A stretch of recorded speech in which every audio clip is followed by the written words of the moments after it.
about when kids shows become a bit more serious or meta? It's one of many things that can make an adult viewer rewatch something, maybe grow up caring about something, make a whole niche YouTube channel about that something. And it's one of many things that keep me and many others caring about a certain children's show about talking trains. Thomas is known for being mature for what it actually is, but I don't want to talk about that in this video. There have been several videos I've made talking about those mature tones, deeper context, all in different episodes I found either special or more appealing. It's not something you have to look far for, depending on the season you're watching. So let's take things off the beaten path a little bit. Instead of talking about what makes this silly, colorful show mature, of all things, let's talk about the time it was downright terrifying.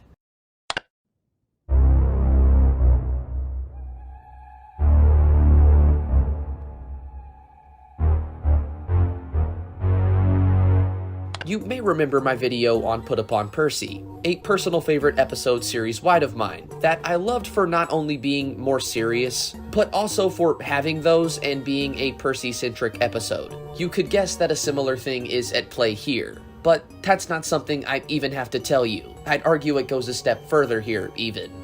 Percy's Ghostly Trick, or Ghost Train, is a story that, like many others, started in the Railway series books. Both play out largely the same. And for those who need a refresher, the story goes sorta like this. Percy finds himself in the yards with Thomas and Toby. He tells them a ghost story, one about his driver, who had apparently seen one the night before, something Thomas finds silly and quickly calls out. Percy is made to feel even more so when his driver explains that he wasn't being serious the next day. In fact, that came from TV. It's later that evening, when Percy is returning from the harbor, that he becomes a bit of a ghost, after running into a lime cart that was left on the tracks. Percy actually cares about railway safety, so he rushes to the nearest signal box to give them a heads up. It's here he meets Toby as well.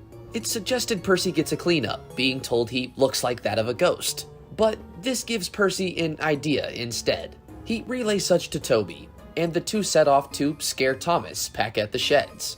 Toby shows up in a panic, only to tell Thomas about a horrible accident, one that Percy just found himself in. Thomas ends up somewhat concerned, if at all, about Percy, but more is concerned this will make him late when he's heading up the line. Toby tells Thomas that he saw something that looked like Percy's ghost, and it was coming there. But Thomas, presumably being pretty doubtful, shrugs it off, instead reassuring Toby that there's nothing to worry about and he will protect him. Just then, Percy arrives. Thomas watches in horror as the shed doors open and reveals what he thinks is the spirit of Percy. He's shaken, unsure of what to say, so instead he remarks about Annie and Clarabelle, and quickly rushes out of the sheds. He's so scared, in fact, he doesn't return to the sheds for the entire rest of the night. It's the next day when Toby finds Thomas in a bit of a panic, and of course wants to know where he's been. Thomas explains he spent the night in the goods shed to give Toby some grieving space, only for Percy's whistle to echo through the yard, scaring Thomas again. He makes another excuse and quickly hurries off, right as Percy arrives explaining he heard everything. Both he and Toby agree it's as if Thomas had just seen a ghost. And to be fair to Thomas, he kinda did. From the very beginning of this episode, literally the first cue, you're hip to the fact this isn't a normal episode. The atmosphere is instantly different, much darker, and even in scenes with daylight present, there's a sort of mystique to it, especially in the beginning few shots where they flooded the set with smoke. I'm basically saying that atmosphere is unique to this episode. The show knew this would be the scary episode and really went all in. Set-wise, it doesn't end there either. In fact, look at every shot of Percy running at night, and I bet you'll see what I'm saying. When returning from the harbor, Percy is surrounded by leafless trees, mist, darkness. We're told ghosts don't exist in the opening few lines of dialogue, but this atmosphere is not reassuring. Toby and Percy are really the only positive-leaning interactions we see in the entire episode, when both agree to scare Thomas. And I say that for largely Thomas himself in this episode. This is not the Thomas you may be familiar with. He starts with telling Percy he and his ghost story is silly, then finding out Percy is literally dead, only to be annoyed at the prospect of being late because of it. When Percy's ghost does show up, he's not much better either, still not showing much care for the situation, and ultimately deciding to simply shed elsewhere. Sure, at this point he's scared out of his wits, but not because his friend is hurt. Hell, he even tells Toby it's to give him room, only to scurry off again when he thinks the Spectre is soon to return. At some point it becomes hard to tell we're talking about the squeaky clean blue engine that Mattel loves to parade, like a steam puffing angel. But in my opinion, he was never supposed to be. Thomas is cheeky. He's a bit more on the arrogant side. Don't take that as me saying I like this Thomas more, as it's definitely a bit much, but it definitely swings more at that accurate portrayal, I'd say. This Thomas only really cares about getting his work done, and maybe realizes that a single engine breaking down, or worse, can't really stop the cogs of a railroad machine. In fact, he's only sympathetic to that. I'll leave it up to you to decide if that's really the better or more accurate Thomas. Either way, it's worth the highlight here. Let's take a step back to the main character, Percy. Percy takes up every main role we'd typically see Thomas take here. Now, that alone doesn't make this episode special, but how they play out such definitely does. This is not the Percy and Thomas duo we see today. They're not really best friends here. It's highlighted pretty well that Percy is closer to Toby if anything. This is a time before that. Percy goes from being the silly little engine, a much more sympathetic role, to a terrifying and stark reminder to Thomas of his own mortality. But does Percy ever really leave the first, being that sympathetic character? In my opinion, no.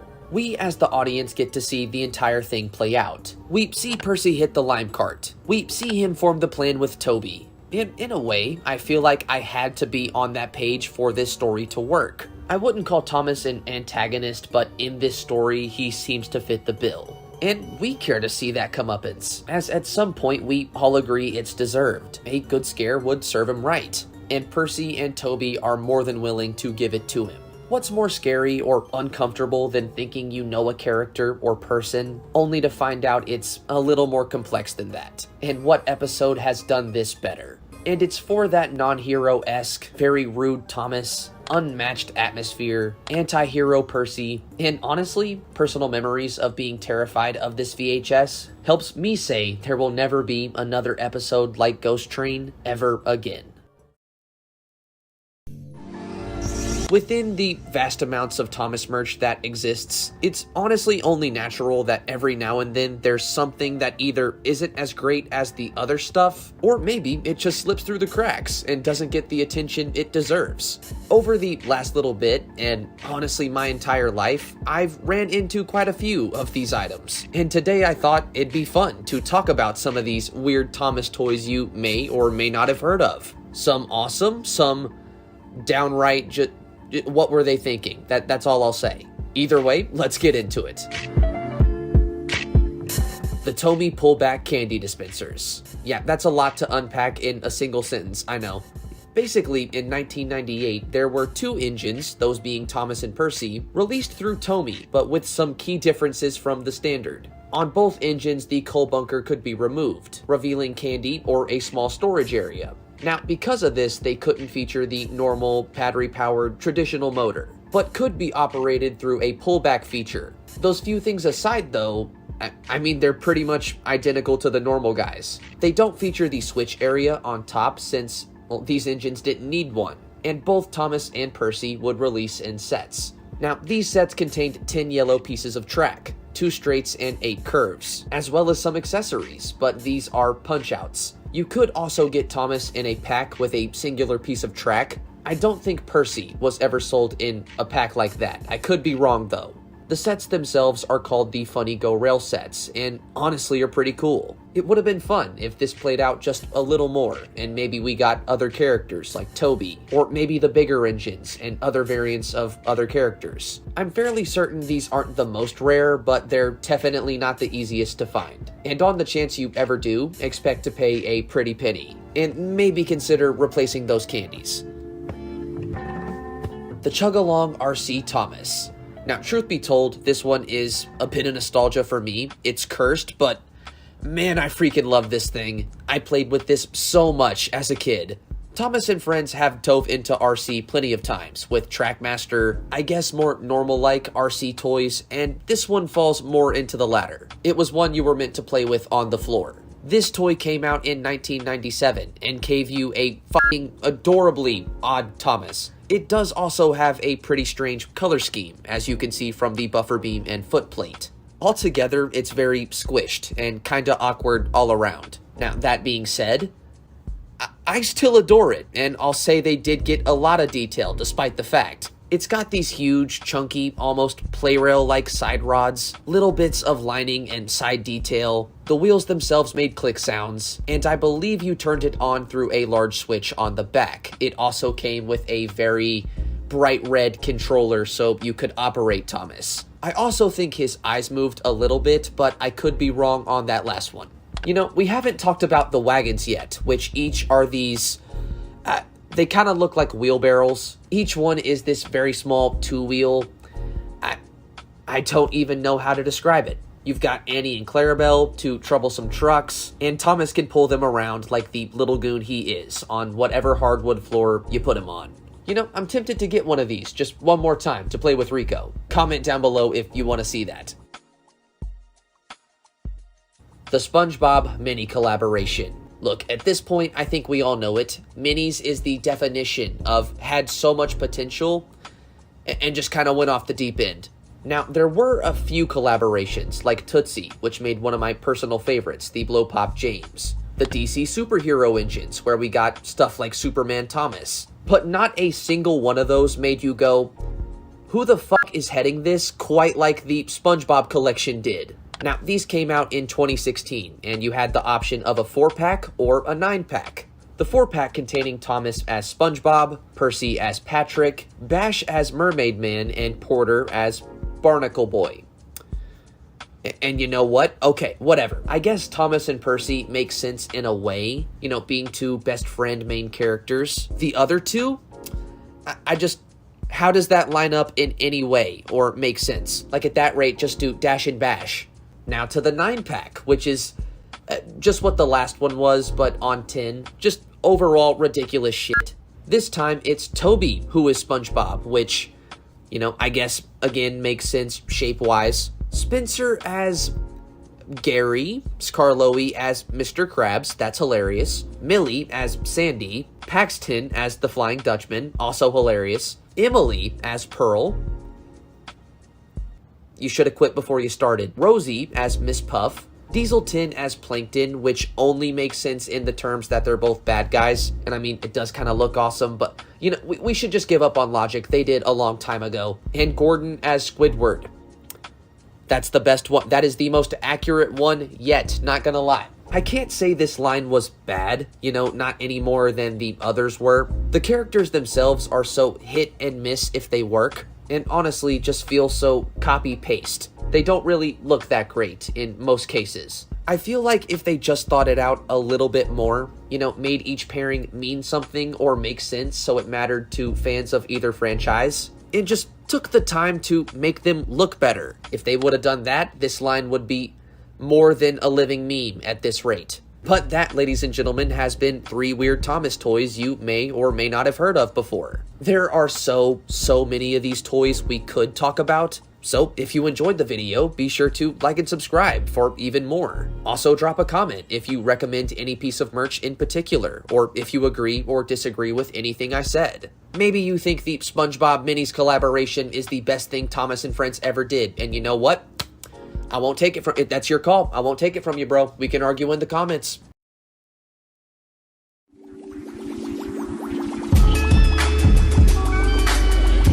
It's crazy to see him on an actual layout.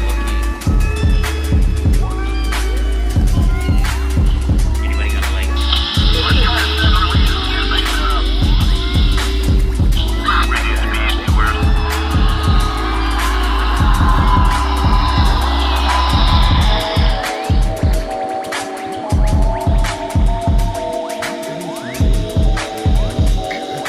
Looking over it just like, I don't have lights.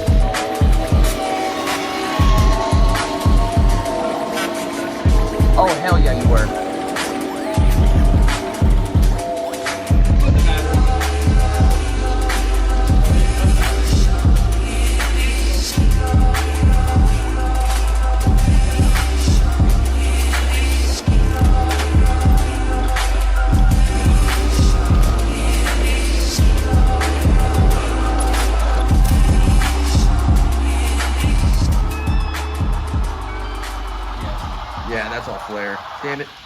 Where's your smoke at, boy?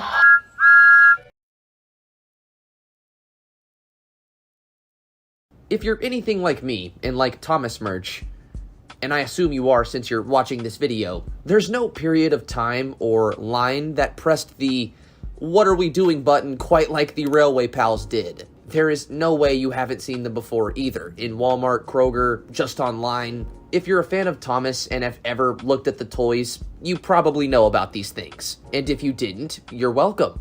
Now, technically, these weird little toys are a part of the much larger My First Thomas brand, one I've dove into before with things like Golden Bear. And truth be told, these things aren't too far off from that. They're basically just push-along trains, much like the prior. I mean, both even came out with talking variants, but there are some clear differences. So today, ladies and gentlemen, we finally answer the question, what exactly was Railway Pals? Well, let's start from the beginning. The Railway Pals started in 2017, immediately popping out with talking engines, and quite a few of them too. The first wave saw Thomas, James, Rosie, Diesel, Percy, Flynn, and Harold. And right off the bat, I'm sure you can tell these things are kinda cursed, very condensed, squished, fucking cute versions of the characters, often being very inaccurate. Not to mention everything, Harold included, is in 040. It makes this line very recognizable. I mean, everything in it has a pretty similar vague shape. Now, what's cool about these engines, kinda like I said, is they can not only talk, but sing. Each character features a button on the front buffer beam, and once you push that, it will play a number of different voice lines. Basically, they're designed to help babies with motor skills and talking skills. 2017 also saw the release of simpler engines too. Now, these were kinda just push-along, normal versions of these characters, and in this we saw Thomas, Percy, James, and Harold. They're pretty much the same as the ones we just saw, but obviously without the button. I also think they're a tiny bit smaller in size as well. How vast this range is what still shocks me. Sure, we just talked about 2 different engine types, but how about sets too? 2017 saw 3. The Destination Discovery set with Percy, the Mountain Adventure set with James and Owen. That's a personal if I ever get one of these, that is the one I'm getting. And the Rescue Tower set with Thomas. Oh, that's still not enough rustling of your jimmies? Alright, how about just smaller packs of the characters? Still in 2017, we had the Rescue Pack with Percy, Harold, and a truck, the Birthday Pack with Thomas, Rosie, and another truck, and a pretty simple basic track pack. As time went on, each of these little sub-ranges would grow with the main one, but seemingly slowed down quite a bit after the first year. In the talking department, we only saw 2 engines in 2018, those being Emily and Charlie. Now, there were 2 new packs, the first being the Nia pack with 2 animal trucks, the second being a Yongbao pack with a tiger and panda car. Emily and Rosie as push-alongs, and not a single set. 2019 was even worse, with the talking variants of Yongbao and Nia being cancelled, only released as push-along singles outside of their packs. Now, we did get 2 new sets, those being the Animal Fun Train set with Thomas and a monkey, and the On-the-Go Train set, this time with Thomas and Harold. 2019 was pretty much the end of Railway Pals though. Now, in 2020, we did get another pack, at least according to the wiki, that being Thomas and a birthday cake truck, but it's not a very ceremonious end to this very strange brand, is it? You know, I can't say I really hate these trains. They're very appealing in their own way. Cute, but cursed as fuck. I think that's a good middle ground. And this, ladies and gentlemen, has been my discussion on the— Hold on, wait, just one sec, hold up. You really thought I wasn't gonna talk about those weird YouTube videos? Alright, so also in 2017, there were a few YouTube videos also released around the Railway Pals. And not just your average Thomas commercial, whole little animated episodes, each one featuring the first wave of the Talking Railway Pals. Now, there are 4 of these videos to be specific, each one will be linked in the description. One where you learn colors, another teaching shapes, one teaching numbers, and the final teaching the alphabet. And on the chance you thought these things were cursed or just odd before, how about seeing them in almost show quality CGI? You know, it's not really the worst idea in the world either, putting the toys that feel the most not Thomas-like into an episode to kinda sell it. That's a big brain move, Mattel. Or even just to get it out there to kids that these exist. It's really not a bad idea. Or maybe there's a kid who really enjoyed these things and got on YouTube and found those videos. The shorts themselves are just like the engines. Pretty simple and, I guess, kinda cute. It's also fucking hilarious when this herald flies. But again, that aside, there's really not a lot to it. It's cool to see Thomas and friends in a more childlike light, but it's all just for fun at the end of the day. It's not like they'd ever actually make the show something like that. This joke is as dead as the show is.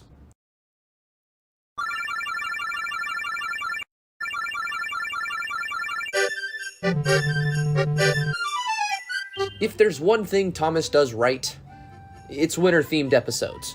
The later ones did get formulaic, sadly, but you can't tell me Thomas's Christmas party, the missing Christmas tree, these are great episodes, only made better by this time of year. My personal favorite isn't even a Christmas episode, though. A Season 5 episode, that to some is, well, the weakest episode in the entire season. And it's understandable why. It was winter time on the island of Sodor. The snow covered fields and railway lines. All the engines were hard at work, except Percy. Season 5 is a season full of action, and this episode has that, but maybe not on the same scale as some others. The plotline itself also isn't too in-depth, but shortcomings aside, it still made its way into becoming at least one of my favorites. The action, model work, situations, and environment. There's a lot to appreciate. And since it's been a while since we've done something like this and we're nearing Christmas more every day, let's go ahead and kid ourselves more in that mood, with that plotline I was talking about before. It's a pretty typical winter day on Sodor, which basically means ridiculous amounts of snow and engines having to deal with that. Arguably, none more than Percy, who finds himself trapped in a snow drift. And Thomas doesn't happen to take this the best. It seems he has a habit of that this season. Put upon, what a silly saying, replied Thomas. He claims Percy is being lazy when, again, he's just kinda stuck. And his crew have gone to find him some help. Instead of offering to be that help, Thomas just kinda scoffs at this, and continues on his trek to clear the line of snow. It's later that day when Thomas finds himself having to clear out a tunnel, but the snow here is too deep, and he gets himself stuck. Karma is very real on Sodor. It just so happens Rusty is working nearby, and they overhear this. So to pass the time and help give Thomas a cooler head, Rusty goes into a story about Skarloey. And this is where the episode really starts to pick up, in my opinion. So in Rusty's story, we follow Skarloey on a similar snowy day, and it just so happens Skarloey is making his way to the slate mines through a ravine. Now, in this area, he has to be especially careful. Being too loud or not caring enough could cause an avalanche. To make sure they're safe as they travel through the ravine, Skarloey's driver uses a detonator cap. The bang echoed around the gorge. Nothing happens. Snow at the slate mines is also troublesome, but also in a strange way serves to help them, or they thought. Out of fear of wagons or something falling into the ravine and causing an avalanche, the workers of the mine take some snow and reinforce the buffers with it, basically working as a double barrier. Well, on this day, coincidentally, the slate mechanism breaks, and the slate trucks that were on it go straight through that barrier, and sadly the trucks plummet into the ravine. Now, the safety cap from earlier didn't do it, but this, sadly did. It was enough to cause an avalanche, and soon Skarloey finds himself in the middle of it, sadly buried. Now, the workmen are of course terrified at this situation. An engine and a full crew are trapped under ice and snow. Nobody's trying to do that paperwork.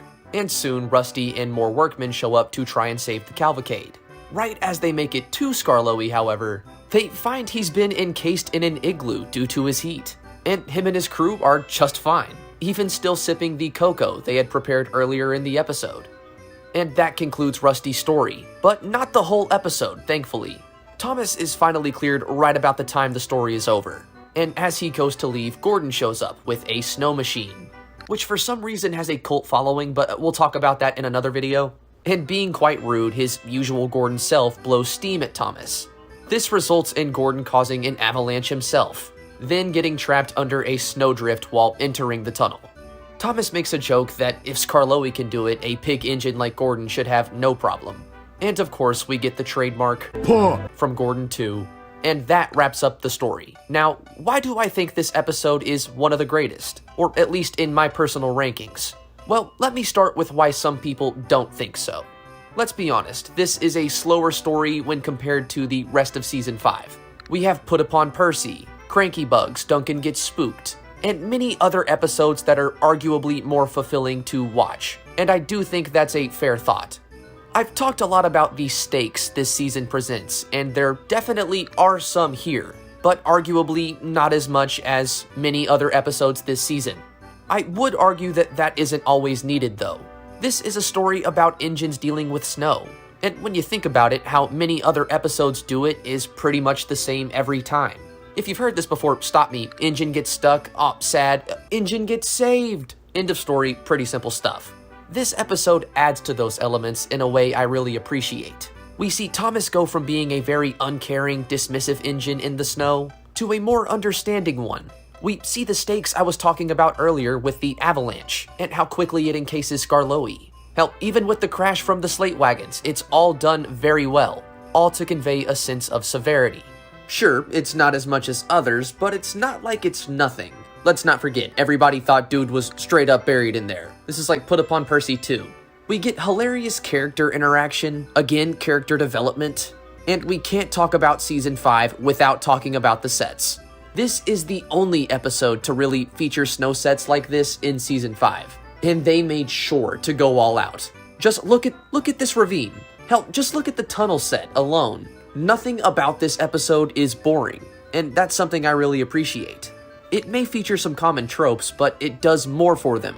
It may not have the craziest stakes, but it's a story about clearing snow, told from the POV of Rusty.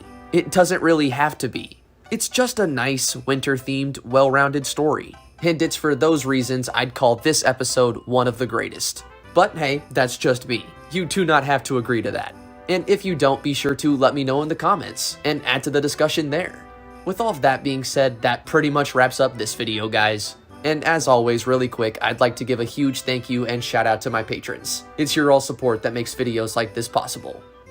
If you enjoyed this video, be sure to like and subscribe for even more train content. There's always more stuff on the way.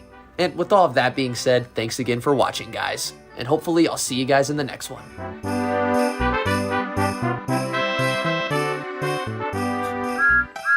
Either subscribe, donate, or get the fuck out.